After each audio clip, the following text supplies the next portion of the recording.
E ô pessoal, beleza? Tudo bem com vocês? Bem, aqui quem tá falando é o Zek. Eu tô de volta, como prometido, trazendo a continuação do tema Renascimento da série História da Arte. Como eu havia prometido de falar mais a fundo sobre os artistas que compuseram este período, neste vídeo eu estarei mostrando para vocês 5 dos maiores, na verdade, não dos maiores, mas 5 dos principais artistas deste movimento. E eu contarei um pouco da história de cada um deles para vocês, mais um bônus final. Segure minha mão, eu não vou deixar que vocês se percam, bora aprender. O primeiro artista, pintor e precursor do barroco, tema que ainda trataremos no canal, é Tintoretto Comìn, nascido em Veneza, Itália, em 29 de setembro de 1518. Tintoretto foi um importante pintor da fase final do Renascimento italiano, segunda metade do século XVI. Foi um dos grandes representantes da escola veneziana de pintura renascentista. É considerado também um dos precursores do barroco, pois sua técnica serviu como base para os artistas do barroco. Entre suas principais realizações, ele fez várias pinturas no Palácio do Duque de Veneza, pintou o teto e a parede da Escola de São Marcos e decorou a escola da Igreja de São Roque. Suas principais obras são, anote aí, São Marcos libertando o escravo, 1548, o Lavatório, 1550, Vênus. Esse número que eu tô falando, jovens, é o ano que a pintura foi concluída e tomaram conhecimento dela, beleza? Vênus, Vulcano e Marte, 1555, São Jorge lutando contra o dragão, 1560, Adoração do Bezerro de Ouro ou Juízo Final, 1562, Glorificação de São Roque, 1564, Alegorias, 1577, O Paraíso, 1579, A Origem da Via Láctea, 1582 e A Última Ceia, 1594. Nota: Tintoretto não foi o único artista a retratar a Última Ceia. Um fato curioso é que Tintoretto era um pouco rústico em sua técnica. Ela era um pouco escura, o traço dele era um pouco grotesco. E muitas de suas obras eram comparadas com a do mentor Tiziano, ou que tinham qualidade inferior às suas maiores obras, entendeu? A maior mostra disso é a sua obra Última Ceia. Como vocês já sabem, o grande Leonardo da Vinci também pintou uma obra de mesmo nome, ambos retratando Jesus, os discípulos e tudo mais antes da revelação de Jesus que levaria Judas a traí-lo. E vocês já sabem como essa história termina. Tá, Zek, qual é a treta? Bom, jovens, como vocês sabem, Leonardo era gamado por precisão cirúrgica, matemática, simétrica, geométrica espacial dos 1000 graus e, em sua versão, Jesus, os discípulos e tudo mais estão numa espécie de simetria hierárquica e tal. Então, essa parte que eu falei aí da cirurgia, da precisão cirúrgica, e vocês não anotam não, tá bom? É só brincadeira mesmo, mas é pra fazer uma referência à precisão que ele tinha, ele era muito perfeccionista.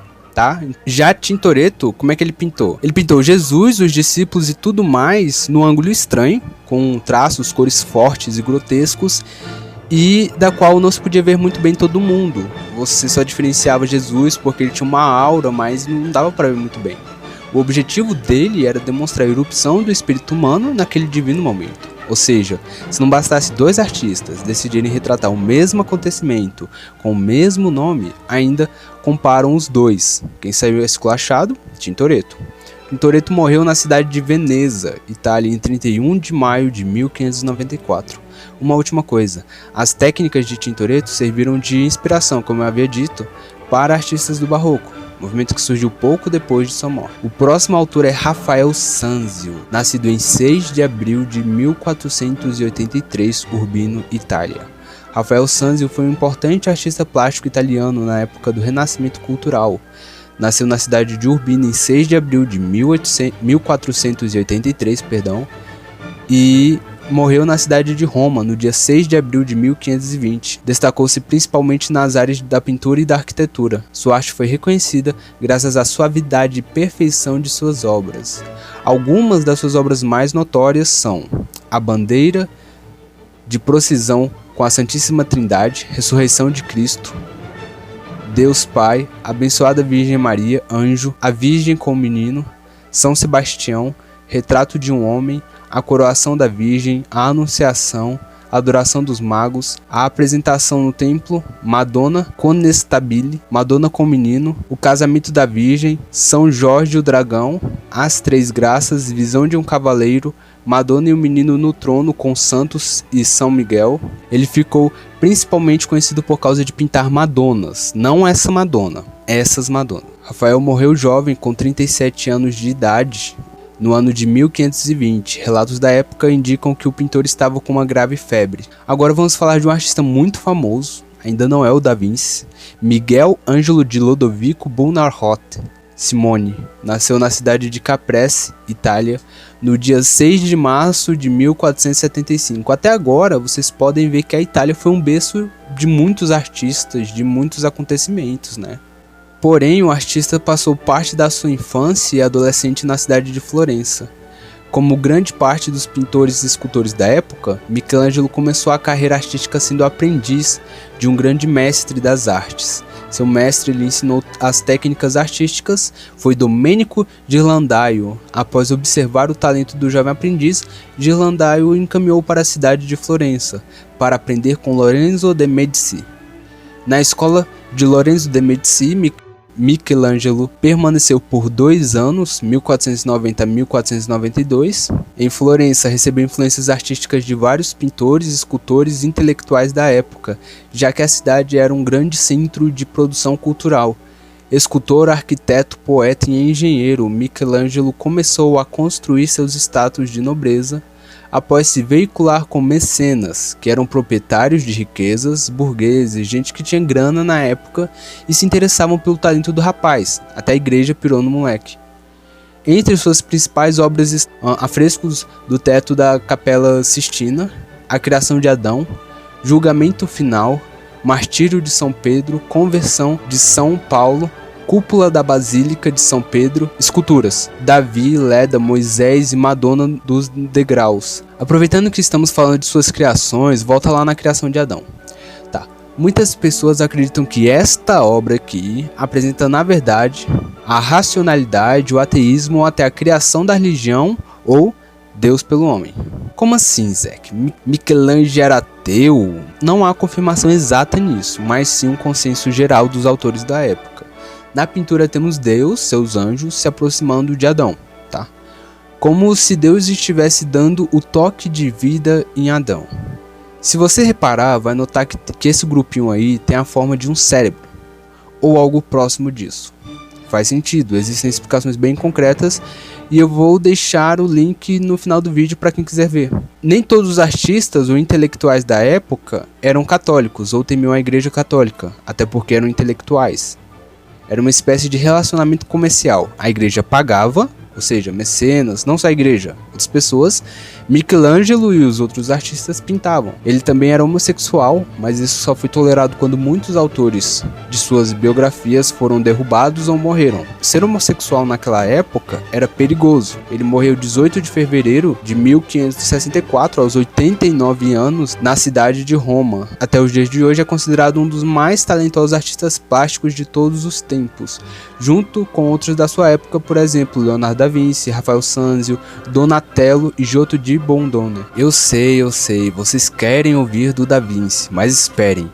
É importante antes de falar de Donatello, Donato di Niccolo di Beto Bardi. Eita, nome difícil. Ele nasceu em Florença, 1386, artista renascentista e escultor. O escultor era filho do tecelão Niccolo di Beto Bardi, mas foi educado na família Martelli, e seus primeiros conhecimentos artísticos partiram de um treinamento que recebeu em uma oficina de ourives. Ainda quando jovem, Donatello foi assistente de Lorenzo Ghiberti, também escultor. Suas principais obras são Tabernáculo de São Jorge, Profetas, O Banquete de Herodes, Davi, Gata Melata, Maria Madalena, Judite e Holofernes. O artista morreu no ano de 1466, após concluir sua última encomenda, 2 púlpitos de bronze para a igreja de São Lourenço, que foi projetada por ele, mas executada com a ajuda de outros. Agora, a cereja do bolo, o motivo pelo qual muitos esperaram, Leonardo da Vinci. Leonardo de Ser Piero da Vinci, ou Leonardo da Vinci, artista renascentista italiano, nasceu em 15 de 4 de 1452. Existem algumas dúvidas sobre a cidade de seu nascimento. Para alguns historiadores, seu berço foi em Antiano, enquanto para outros foi uma cidade situada na margem direita do rio Arno, perto dos Montes Albanos, entre as cidades italianas de Florença e Pisa. Foi um dos mais importantes pintores do Renascimento cultural. É considerado um gênio, pois mostrou-se um excelente anatomista, engenheiro, matemático, músico, naturalista, arquiteto, inventor e escultor. Por isso que eu falei que ele era gamado na precisão aritmética lá.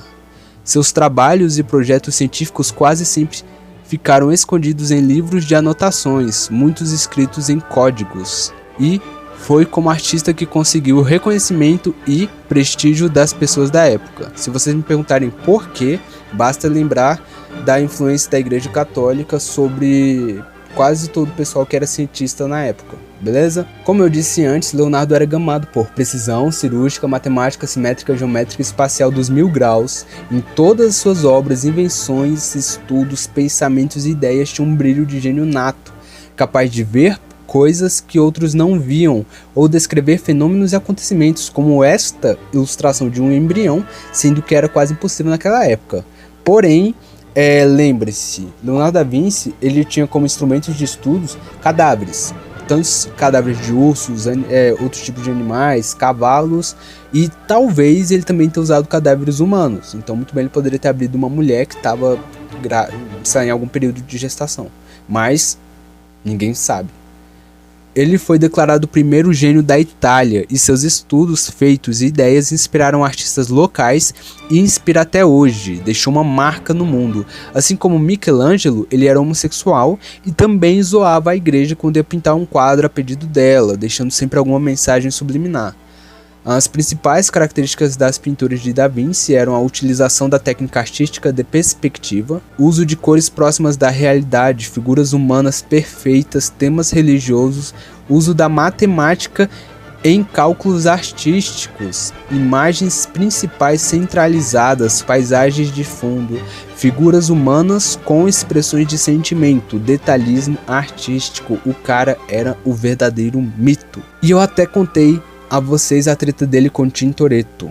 Entre suas principais obras e trabalhos de pinturas, artes plásticas estão Gioconda, ou Mona Lisa, Leda, Dama do Arminho, Madonna Lita, Anunciação, A Última Ceia, Ginevra de Bence, São Jerônimo, Anunciação dos Magos, Madonna das Rochas, Retrato de Músico, As Virgens das Rochas, São João Batista, Madonna Difuso, Leda e o Cisne. Trabalhos de invenções, máquina voadora, máquina escavadora, isqueiro, paraquedas, besta gigante sobre rodas, máquina a vapor, submarino. O cara era um mito muito doido. Trabalhos científicos, homem vitruviano. Uma hora eu faço um vídeo só separadamente porque é bem bacana, que envolve também outros artistas. Anatomia do tronco, estudo de pé e perna, anatomia do olho, estudo de gravidez, estudos e embriões. Leonardo da Vinci morreu em 2 de maio de 1519. E o bônus, Zeke? Bem, eu acredito que todo mundo aí conhece as tartarugas ninja, não é? Elas são 4 tartarugas antropomórficas, ou seja, é quando você pega um objeto ou um animal e coloca nele características humanas. E treinadas na arte do ninjutsu por um rato sensei antropomórfico, com o nome Splinter. Eu também gostava, tem diversos filmes, jogos e títulos, mas o que isso tem a ver, Zeke? Bem, cada integrante do grupo carrega o nome de 4 artistas do Renascimento: Leonardo ou Léo, Donatello ou Doni, Rafael ou Hal e Michelangelo ou Mickey. Bem, esse é o bônus, eu vou ficando por aqui. Eu vou estar deixando o link da análise do Tio Zangado, acho que vocês devem conhecer ele. Ele faz análise de jogos, e ele fez uma análise de um dos jogos do Tartarugas Ninja, e aí ele conta a história até dos criadores e tal, então eu vou estar deixando o link para vocês assistirem. Também vou estar deixando um link com o nome de, acho que todos os artistas que participaram, que estavam presentes, que influenciaram ou o Renascimento, ou então os próximos movimentos, vai estar no link da descrição para vocês verem, tá? esse vídeo ele foi montado com fontes de sites escolares. Eu vi ali a mesma história a 2, 3 vezes ali do artista, da informação, e bateu. Então, se ainda tiver alguma coisa errada, tá? Eu não sou professor de arte, eu não sou universitário, eu acabei passando recentemente para a Universidade de Brasília, Artes Plásticas, mas eu vou começar agora bacharel. Então ainda não é essa história da arte, eu pretendo fazer história da arte quando eu me formar. Mas se tiver alguma coisa errada, vocês relatem nos comentários, tá? Com educação. E eu chequei mesmo, eu correr atrás lá, e se tiver alguma coisa errada, eu acho que eu posso correr atrás de mudar. Mas eu tentei dar o meu melhor, beleza? Espero que vocês tenham gostado, não se esqueça de curtir e compartilhar para ajudar na divulgação. E se gostar do canal, se inscreve. Se alguma informação no vídeo não bateu como eu disse ou estiver errada, sinta-se à vontade para comentar com educação nos comentários. Você não é obrigado por o que eu falei na sua pesquisa, no que for. Não é nem para você pôr, não é aconselhável. Mas se você quiser ver nas fontes, talvez seja de utilidade para você. As fontes e os outros links vão estar na descrição do vídeo, assim como a minha rede social no Facebook. E se você quiser complementar com alguma informação que eu esqueci, esteja à vontade. E muito obrigado por tudo, até a próxima.